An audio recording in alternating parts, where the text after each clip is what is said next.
जय गुरु जी, शुक्राना गुरु जी के चरणों में कोटि कोटि नमन, कोटि कोटि प्रणाम। गुरु जी की प्यारी संगत को जय गुरु जी। संगत जी 27 फरवरी सुबह के इस टाइम 7:18 हो रहे हैं। शुक्राना सत्संग शेयर करना चाहूँगी। ओम नमः शिवाय, शिव जी सदा सहाय। ओम नमः शिवाय, गुरु जी सदा सहाय। बेटे को बस स्टॉप पे छोड़ के आई हूँ, उसके बाद पार्क में आकर गुरु जी के स्वरूप के सामने गुरु जी का शुक्राना सत्संग शेयर कर रही हूँ। संगत जी शुक्राना शुक्राना शुक्राना अनंतम अनंतम शुक्राना गुरु महाराज जी। शुक्रवार का दिन है, शुक्राने का दिन है। संगत जी कल का दिन भी बहुत अच्छा गया, बट रात से ना पता नहीं क्या हुआ, कोई नेगेटिविटी हावी हो गई थी। पता चल गया था मुझे कि हाँ कोई नेगेटिविटी हावी है। कल खाना खुना भी बनाया, उसके बाद पता नहीं दिन बहुत अच्छा गया। संगत जी बहुत अच्छा दिन गया। गुरु जी ने सत्संग भी सुनवाए, नेगेटिविटी के, ब्लैक मैजिक के, बीमारियों के। मन है ना लेकिन हमारा ढुल जाता है संगत जी। फिर रात को एक्टिविटी हावी हो गई, पता नहीं क्या हुआ। फिर मैं अपना लेट गई 11 बजे। मोबाइल चलाने का भी मन नहीं हुआ। एंड संगत जी मुझे नहीं पता, सुबह मेरी नींद जल्दी खुल गई। संगत जी नींद जल्दी खुल गई और मुझे कुछ अच्छा नहीं लग रहा था। संगत जी मुझे बहुत नेगेटिविटी फील हो रही थी, नींद भी नहीं आ रही थी, मंत्र जाप करने का भी मन नहीं कर रहा था, अरदास करने का भी मन नहीं कर रहा था। बट गुरु महाराज मतलब नींद खुल गई। फिर मतलब पता चल जाता है कि हाँ या तो किसी ने ब्लैक मैजिक वगैरह किया हुआ, क्योंकि आजकल होली के दिन चल रहे संगत जी, या जो भी है मुझे नहीं पता संगत जी। फिर नींद खुल गई। फिर मैंने सुबह उठ के थोड़ा बहुत गुरु जी के स्वरूप के सामने मंत्र जाप करती रही, वाहिगुरु का जाप करती रही। मतलब मन टिक नहीं रहा था, बेड पे भी लेटने का मन नहीं कर रहा था संगत जी। उठ के फिर बाहर गई, थोड़ा सा दरवाज़ा वगैरह खोला। एंड बेटा तो 7 बजे जाता है, लेकिन उसी टाइम से फिर अपना बेटे के कपड़े निकालने लग गई, उसके ब्रश लगा दिया उसके टूथब्रश पे। मतलब ये काम मैं 6:30 करती हूँ, कहाँ मैं 5 बजे करने लग गई, क्योंकि मुझे नींद नहीं लग रही थी, किसी काम में मन नहीं लग रहा था मेरा संगत जी। मुझे नहीं पता क्या हो रहा था मेरे साथ संगत जी। और मुझे ऐसे बॉडी में ना बड़ा वो लग रहा था, जैसे फीवर टाइप है बहुत ज़्यादा मुझे। एंड फिर बट मेरा हिम्मत ही नहीं हुई कि मैं थर्मामीटर में चेक करूँ, क्योंकि हम लोग सोचते हैं यार बुखार हो गया, पता नहीं कोई वो ना हो, है ना संगत जी। फिर मैंने 5 बजे ऐसे ही हाँ मैं लेटे लेटे मंत्र जाप करती रही। फिर मैं वॉशरूम जाके आई, मंत्र जाप भी करती रही, वाहिगुरु का जाप करती रही। थोड़ी देर अपने मंदिर में जाकर बैठी, क्योंकि गुरु जी कहते तेरे मंदिर में मैं विराजमान हूँ। वहाँ बैठी, गुरु जी से मन ही मन बोला, गुरु जी बेटे को स्कूल भेजना है, घर के काम करने हैं गुरु महाराज जी, आज मेड ने भी नहीं आना। तो संगत जी मुझे नहीं पता संगत जी। फिर मैं मंत्र जाप भी किया, वाहिगुरु का जाप किया, 2 बार गई, वॉशरूम गई। और उसके बाद मेरे मन में गुरु जी डाल तो रहे थे, बट एक संगत आंटी से सुना था कि सिर के ऊपर से वो सेंधा नमक वार दो तो नेगेटिविटी वगैरह हट जाती है, तो मैंने वो भी किया संगत जी। फिर भी मतलब बेटे का नाश्ता ही बड़ी जल्दी बना दिया, 6 बजे ही बना के रख दिया। क्यों? क्योंकि मन ही नहीं लग रहा था। ये तो था कि बेटे को भेजना है, पहला पेपर था उसका संगत जी। फिर मैंने वो वाला काम भी किया, सेंधे नमक वाला। एंड गुरु जी से अरदास करी, गुरु महाराज जी बेटे को भेजना है, मेरे को ठीक कर दो। मैंने किसी हॉस्पिटल नहीं जाना, मैंने किसी डॉक्टर के नहीं जाना, मुझे नहीं पता संगत जी। मैंने हिम्मत करके थर्मोमीटर उठाया। मेरे मन में था पता नहीं कितना तेज़ बुखार है मेरे को, पर मुझे नहीं पता संगत जी। फिर इससे पहले मेरे मन में आ रहा था कि बेटे को छोड़ के आऊँगी ना स्कूल के स्टॉप पे, तो उसके बाद मंदिर जाऊँगी, शिव भोलेनाथ के पास जाऊँगी। और संगत जी उससे पहले मैंने थर्मोमीटर चेक किया, थर्मोमीटर बहुत देर से मिला संगत जी। और ज़्यादा मतलब इतनी नेगेटिविटी हावी हो रही थी ना, बस पता नहीं क्या क्या ख्याल आ रहे थे मन में संगत जी। फिर आप मानेंगे नहीं संगत जी, इससे पहले मैंने 2 बार मंत्र वो किया, जल प्रसाद दिया गुरु महाराज का, बड़े मंदिर का जल प्रसाद मिलाया। और मैं स्वरूप गुरु जी के स्वरूप को एक गिलास में डाल के रखती हूँ। तो गुरु जी कहते हैं कोई भी बीमारी हो, कष्ट हो, तो मेरे स्वरूप को एक पानी के गिलास में स्वरूप को डाल के रखो तो वो विमंत्रित हो जाता है। तो ये मैं करती हूँ रोज़ संगत जी, आप भी किया कीजिए। और संगत जी मैंने 2 बार वो प्रसाद जल प्रसाद दिया थोड़े थोड़े अंतराल के बाद। फिर मैंने थर्मामीटर चेक किया संगत जी, गुरु जी से अरदास करी, गुरु जी बुखार नहीं आना चाहिए। और संगत जी हम मानेंगे नहीं, मेरा बुखार नहीं आया संगत जी, 97.5 आया, बल्कि नॉर्मल से भी कम आया। मैंने शुक्राना किया गुरु जी का, शुक्र है बुखार तो नहीं है कम से कम। पता नहीं तो जो भी मेरे मतलब अंदर प्रॉब्लम है, हो सकता है किसी ब्लैक मैजिक वगैरह की वजह से थी संगत जी। बट लेकिन अब मुझे बहुत अच्छा फील हो रहा है। नमक वाला मैंने किया और उसके गुरु जी को अरदास लगाई, तो मुझे काफ़ी पॉजिटिव फीलिंग आ रही है संगत जी। अब गुरु महाराज का लाख लाख शुक्राना, कोटि कोटि शुक्राना। इस टाइम मेरी आंखों में आंसू है संगत जी, कि गुरु महाराज के शुक्राने के आंसू है। गुरु महाराज से क्षमा मांगी गुरु जी, जाने अनजाने में हूँ, मेरी गलतियों के लिए क्षमा कर देना गुरु महाराज जी। संगत जी ये मेरा शुक्रवार का सुबह का शुक्राना सत्संग है। बहुत ज़्यादा तबीयत खराब हो गई थी संगत जी, उम्मीद नहीं रही थी बिल्कुल भी। नेगेटिव थॉट्स आने लग गए थे, बस ना बैठने का मन कर रहा था ना कुछ करने का, बस चली जा रही थी अपने घर में ऐसी।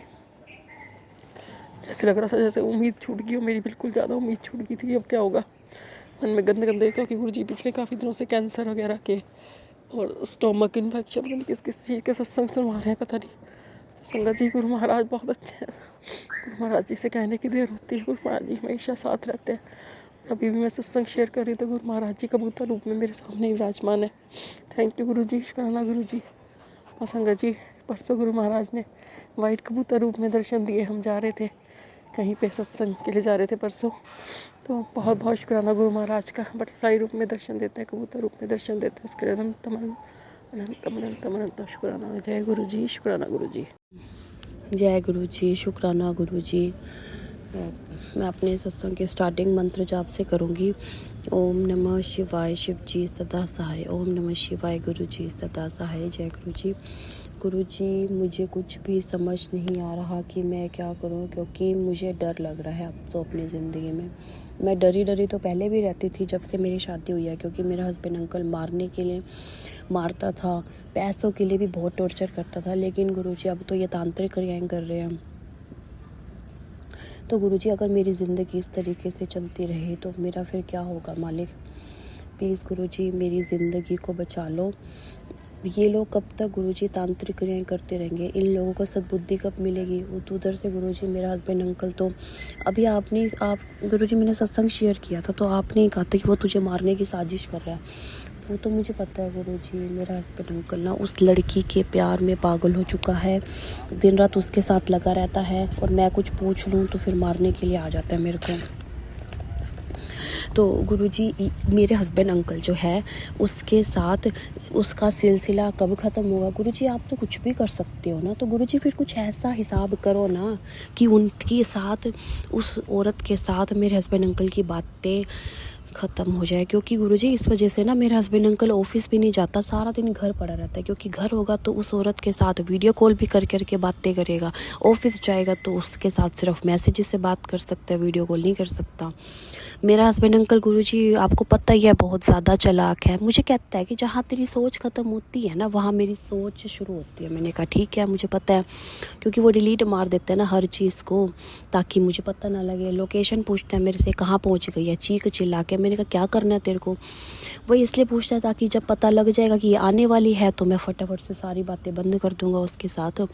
तो गुरुजी ये सब सिलसिला कब ख़त्म होगा। गुरुजी आप तो इतने ज़्यादा शक्तिशाली हो, फिर भी गुरुजी आप उस औरत का हिसाब किताब नहीं कर रहे जिसने तांत्रिक क्रिया करके इसके साथ बातें करती रहती है। कुछ करो गुरुजी, इसका हिसाब किताब कर लो। एक बात, दूसरा गुरुजी मेरे ससुराल वाले तांत्रिक क्रियाएं कर रहे हैं ना, इनका भी हिसाब किताब कर लो। गुरुजी ये लोग ना थक जाएं तांत्रिक क्रियाएं करके, लेकिन मेरा कुछ बिगाड़ ना सके, ऐसी रहमत कर दो गुरुजी। आपके सारे ही हूँ मैं गुरुजी। वैसे तो मालिक आपको पता था कि शादी से करवा रहा हूँ, मेरी बेटी अभी तक 2 साल होने वाले गुरुजी, दुख ही देख रही हूँ मैं। पता नहीं गुरुजी मुझे अपनी लाइफ में खुशी नसीब कब होगी। अब तो गुरुजी पहले तो मैं कहती रहती थी आपको गुरुजी मेरी अरदास पूरी कर दो, मेरे दिल की बातें जो मैं आपके साथ करती रहती हूँ पूरी कर दो। लेकिन गुरुजी अभी तो मेरा मेन मोटिव ये है गुरुजी मेरी ज़िंदगी को बचा लो, क्योंकि पता नहीं तांत्रिक क्रियाएं तो कर रहे हैं, मेरे को मार ना दे कभी ये लोग ना। बचा लो गुरुजी मुझे ससुराल वालों की भी तांत्रिक क्रियाओं से, और मुझे हस्बैंड अंकल की चालाकियों से, शैतानियों से भी बचा लो गुरुजी। बहुत चालाक बंदा है वो, पैसे का घमंड बहुत है इसको, ऐसा भूत है वो तो, लेकिन पैसे के दम पे नाचता है वो, पैसे के दम पे। और मुझे टॉर्चर बहुत करता है वो, बहुत गंदी गंदी गालियाँ देता है मुझे, घमंड बहुत दिखाता है गुरुजी मुझे। तो पता नहीं क्या सोच के शादी हुई मेरी, मुझे भी समझ नहीं आती। तो गुरुजी मेरे हस्बैंड अंकल की जो चालाकियाँ, शैतानियाँ, मेरे को मारना, उस औरत के चक्कर में मेरे को मारने के चक्कर में पड़ा है। तो ये सब सिलसिला गुरुजी जल्द से जल्द ख़त्म कर दो मालिक, मेरे को भी थोड़ा खुशी दे दो। आपने तो कहा था गुरुजी कि तेरा आने वाला वक्त गोल्डन पीरियड ऑफ लाइफ होएगा गुरुजी, लेकिन अभी तक तो गुरुजी मुझे कहीं से कुछ दिख नहीं रहा। मुझे तो अपनी ज़िंदगी के लाले पड़ गए हैं गुरुजी, क्योंकि बचा लो गुरुजी, मेरी ज़िंदगी को बचा लो गुरुजी, मैं मर ना जाऊँ। मैं मर गई तो मेरे माँ बाप भी मर जाएंगे गुरुजी। गुरुजी अब आपको वैसे ये बात देख लेनी चाहिए कि इस मेरी बच्ची ने ट्रस्ट किया मेरे पे, इतना विश्वास किया गुरुजी। कोई भी बात हो गुरुजी करेंगे, कुछ भी बात हो गुरुजी करेंगे। मम्मा गुरुजी है ना, गुरुजी करेंगे। मम्मा मम्मा मैं नहीं, मतलब मैं मम्मा इतनी टेंशन नहीं लेती, क्योंकि ना गुरुजी करेंगे। लेकिन गुरुजी इतने साल हो गए गुरुजी आपको कहते कहते मैं थक गई गुरुजी, आपको अरदास करके भी थक गई मैं, और शादी भी कराई आपने ऐसे बंदे के साथ जिसके साथ मेरी ज़िंदगी अच्छी नहीं चल रही, क्योंकि वो मुझे पूछता नहीं है गुरुजी। मेरे हस्बैंड अंकल मुझे बिल्कुल नहीं पूछता, मेरे से मतलब ही नहीं रखता क्या हो रहा है। तो गुरुजी हो सके तो मेरे हस्बैंड अंकल को सब बुद्धि दो, और जितनी चलाके शैतानियाँ दिखा रहे ना मेरे को, इसका जवाब आप दे देना। और गुरुजी एक बात ये भी है कि ना ये उस औरत के चक्कर में पागल हुआ पड़ा है, इन उसके साथ बातें हमेशा के लिए ख़त्म करा दो, इनका सिलसिला ख़त्म करा दो गुरुजी, ताकि गुरुजी मैं भी थोड़ा सुकून से अपनी ज़िंदगी जी सकूं। गुरुजी लोग इतने खुश रहते हैं ना, मैंने देखे हैं, मैं ऑफिस जाती हूँ गुरुजी, मैरिड है, 2 औरतें, इतनी खुश रहती है गुरुजी, क्योंकि कोई गम नहीं है उनके पास ना, क्योंकि हस्बैंड अंकल ठीक है उनके, बातें करते रहती है उनसे, हर चीज़ होती है। मैं तो यहाँ पे गुरुजी देखती रहती हूँ कि मेरा हस्बैंड अंकल कब ठीक होगा, कब ठीक होगा, मैं तो बस यही सोचती रहती हूँ गुरुजी। हो सके तो मुझे, वैसे गुरुजी मैं आपसे कुछ कहती हूँ तो आप मुझे कुछ बताते भी नहीं हो, ये बात भी मैंने देखी है। फिर भी गुरुजी मैं आपसे ये प्रार्थना करूँगी कि जल्द से जल्द गुरुजी, अब ये तो गुरुजी फरवरी ख़त्म हो ही गया गुरुजी, मार्च आ रहा है, तो गुरुजी हो सके तो मार्च के अंदर अंदर ही ना उस औरत के साथ बातें ख़त्म करा दो मेरे हस्बैंड अंकल की, हमेशा के लिए उन दोनों इनकी लड़ाई करा दो, ताकि मेरे साथ ठीक हो जाए, लॉयल्टी दिखाए मेरे साथ मेरे हस्बैंड अंकल। और मेरे ससुराल वाले जो तांत्रिक क्रियाएं कर रहे हैं ना, ये भी कर कर के थक जाए। इनकी इन चीज़ों पर ना रोक लगा दो गुरुजी, ऐसी चोट मारो इन लोगों को भी कि ये कर ही ना पाए तांत्रिक क्रियाएं भी, ऐसी रहमत कर दो गुरुजी। मेरा गुरुजी पासा पलट दो गुरुजी, मेरा भी हो सके तो गुरुजी मैं अब अपनी अरदास भी पूरी कर दो, मेरे दिल की बातें भी पूरी कर दो गुरुजी। कोई नहीं है हमारा, मैं किसी के साथ भी कोई बात ही नहीं कर सकती, कोई सुनने वाला नहीं है, क्योंकि गुरुजी मेरी आधी बातें तो दुख वाली होती है, अच्छी बातें तो होती नहीं है मेरी, क्योंकि कोई खुशी नसीब नहीं हुई ना, कर नहीं पाती मैं गुरुजी अच्छी बातें भी, अच्छी बातें, दुख वाली बातें ही होती है, वो मैं किसी के साथ कर ही नहीं सकती गुरुजी। आपके साथ करती हूँ फिर भी कुछ नहीं होता, कुछ हासिल नहीं कर पाई मैं अपनी ज़िंदगी में ना। अब तो गुरुजी इतना कुछ होने के बावजूद भी ना, मतलब इतना करा मैंने गुरुजी पहले तो, फिर तभी मेरा मन नहीं करता गुरुजी कुछ करने का भी। अब तो नेगेटिविटी आ जाती है मालिक, प्लीज़ गुरुजी जल्द से जल्द मेरी लाइफ को ठीक कर दो, इजी बना दो गुरुजी मेरी लाइफ को। मेरा हस्बैंड अंकल मुझे पैसों के चक्कर में ना मारना छोड़ दे, इसकी गुरुजी जितना चालाकियाँ शैतानियाँ दिखाता है ना, उसका आप साथ साथ उसको आंसर दे दिया गुरुजी, उसका सुख चैन ले लो गुरुजी, जैसे उसने मेरे साथ कर रहा है ना, मेरा सुख चैन ख़त्म कर रखा है इसने, ऐसे ही गुरुजी आप भी इसका सुख चैन छीन लो। और हो सके तो गुरुजी मुझे बता दो कि मेरी लाइफ कब तक ठीक हो जाएगी, उस औरत के साथ इसका प्रेम प्यार पागल हो गया उसके लिए, ये कब ख़त्म होगा। ऐसे गुरुजी टेढ़ी आंखें कर करके औरतों को देखता ही है, बस पट जाए उसके साथ, क्योंकि घमंड दिखाएगा। अभी तो ये अच्छा खासा कमा रहा है तभी घमंड दिखाता है, लेकिन मेरे लिए तो, मुझे तो कहता है मेरे से कोई उम्मीद मत रखियो, मेरे पास तेरे लिए कुछ नहीं है, ऐसी बातें करता है मेरे साथ। तो ये गुरुजी क्या सोचा था आपने शादी कराने से पहले, कोई ज़्यादा ही बुरे कर्म कर दिए थे मैंने, लगता है गुरुजी पिछले जन्म में, तभी तो अभी तक ये इसको आपने ठीक नहीं किया मालिक। गुरुजी मैं आपसे भीख मांगती हूँ, मुझे भी जीवन में खुशी दे दो, इसको सद्बुद्धि दे दो, लेकिन साथ साथ चोट ज़रूर मारो इसको गुरुजी, हस्बैंड अंकल को चोट ज़रूर मारो, ताकि ये सबक मिल जाए इसको कि मैं ऐसा ना करूँ दोबारा अपनी लाइफ में। और ससुराल वालों को भी संभाल लो, इनकी तांत्रिक क्रियाएं इन पर ही भारी कर दो गुरुजी, दया करो मालिक। गुरु अब अपने सत्संग को विराम देती हूँ और अगले सत्संग की तैयारी करती हूँ। ओम नमः शिवाय, शिव जी सदा सहाय। ओम नमः शिवाय, गुरु जी सदा सहाय। जय गुरु जी, शुक्राना गुरु जी।